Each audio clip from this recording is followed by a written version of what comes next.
அனைவருக்கும் வணக்கம். இப்பொழுது அடுத்த ஒரு தலைப்பாக பார்க்க போகிறது சிவசக்தி தத்துவம்.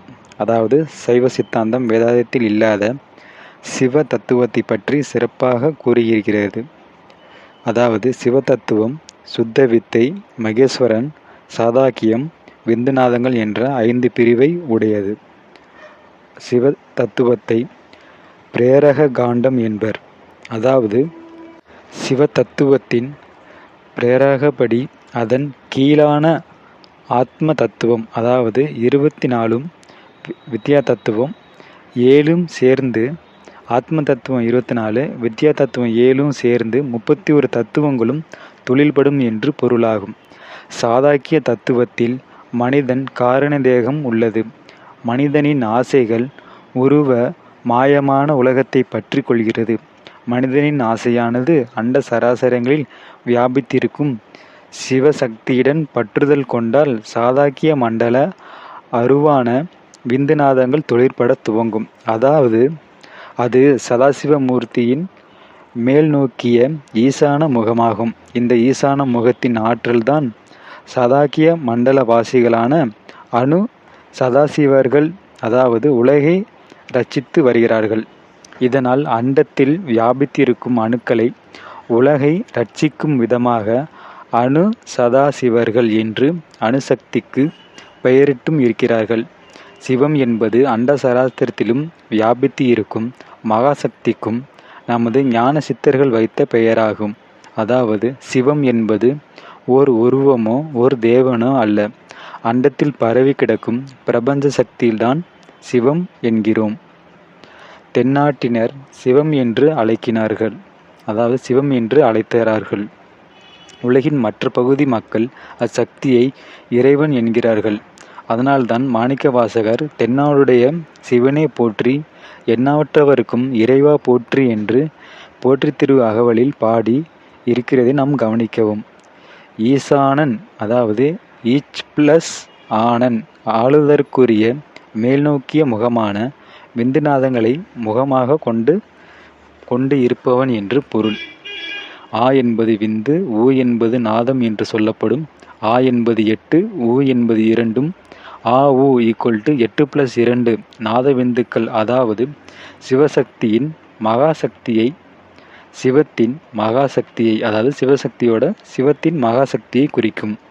இந்த விந்துநாதங்களே விஞ்ஞான மயகோச அறிவாகும்.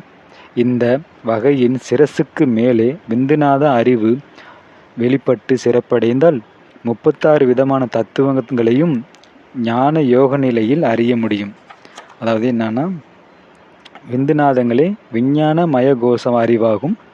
இந்த வகையில் சிரசுக்கு மேலே விந்துநாத அறிவு வெளிப்பட்டு சிறப்படைந்தால் 36 விதமான தத்துவங்களையும் ஞானயோக நிலையில் அறிய முடியும். அடுத்து பூலோக ஆசைகள், இந்த பூமியோட ஆசைகள் விடுபடும் போது சாதகன் சிவசக்தியின் ஆற்றல்களை அடையும் விதமாக தன்னையே யோக தியானத்தில் தயார் செய்து கொள்கிறான். இதுவே எல்லா உலகத்தையும் தன்னுள் கொண்ட ஆலயம் ஆகும். எந்த சாத்திரமும் மாணிக்கவாசகரின் கோயிலில் திருப்பதிகத்தை விட தெளிவாக கூறவில்லை. அதாவது இன்னொரென கருளி இருள்கடிந்து என்னுள்ளத்தை எழுகின்ற ஞாயிறு போன்று நின்ற நின் தன்மை நினைப்பற நினைந்தேன். நீயலால் பிறிதுமற்றென்னிம்மை சென்றணுவாகை தேய்ந்தென்றாம் திருப்பெருந்துறையுன் சிவனே, ஒன்றும் நீயல்லை அன்றியென்றுமில்லை, ஞாறுன்னை அறியார் அரிய சிற்பாரே. பற்பதம் ஆண்ட அனைத்துமாய் முளைத்து பரந்ததோர் படரலொளி பரப்பை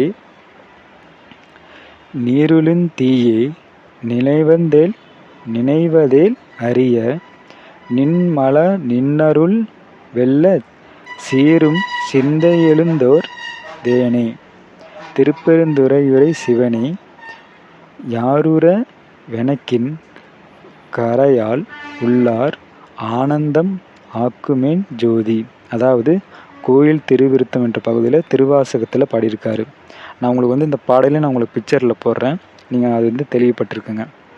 விஞ்ஞானமய கோஷ ஒளி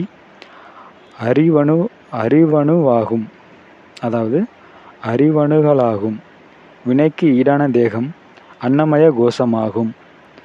உருவ காரணமாக உருவ சதாசிவரல்லனது. அருவம் அறிவு வியாபகமாகாதபோது வினையின்படி அகல்வதில்லை. அருவம் வியாபகமாகும் பொழுது, அதாவது விரிவடையும் போது வினையின் இருள் மண்டல ஆற்றல்கள் அழியும். இதுவே யோக நிலையில் அடைய முடியும். பிரணவதேகம் பெற்றவர்களுக்கு எந்தவித பாதிப்புகளும் இல்லை.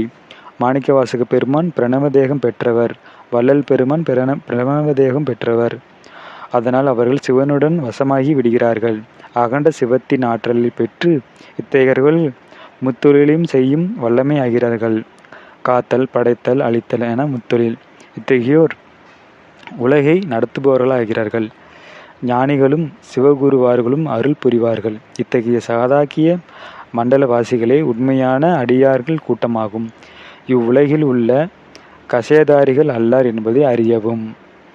இந்த சாதாக்கிய மண்டலவாசிகள் கோயில் மூத்த திருப்பதிகத்தில் மாணிக்கவாசகர் புகழ்ந்து தோத்திரம் செய்துள்ளார்.